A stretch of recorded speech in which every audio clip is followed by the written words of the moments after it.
People talked about this. It's human nature to talk about these things. So whenever they had dreams, they perceived some realities, and there were, like I said, the element of self criticism and self reflection.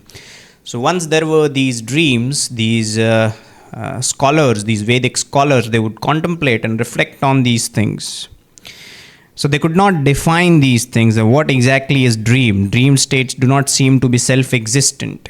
So the moment you wake up, you realize that the dream state does not exist. But how do we know that the dream state does not exist? By merely the fact that it does not conform with the waking reality that we have. That is the only mental exercise that we have, that since it does not conform to the waking reality, the dream reality must be fake. But there is no absolute knowledge or an absolute fact that backs this claim. It's only the comparison, it's only the discrepancy between the waking experience and the dream experience that renders the dream reality as fake. Next up, the self tethered to a local and temporal environment is a creature of time. It constructs for itself an imperfect world out of imperfect data.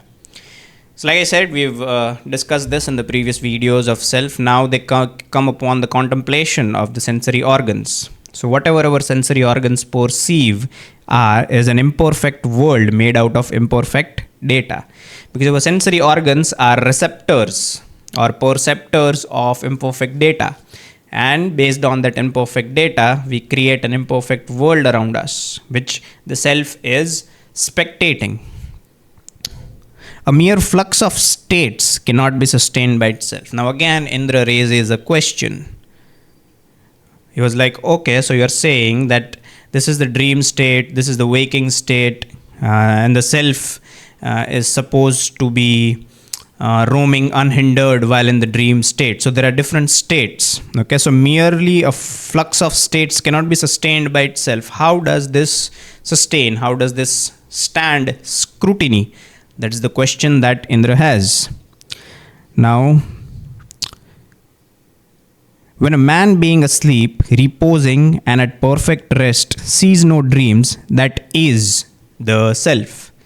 Now, there is the question over here that, so when you are sleeping and when you are not dreaming, okay, so when you are awake, you are perceiving a reality. When you are in a dream, you are also perceiving a dream reality. But when you are in a dreamless sleep, does the self, that is the I within you, does it stop existing?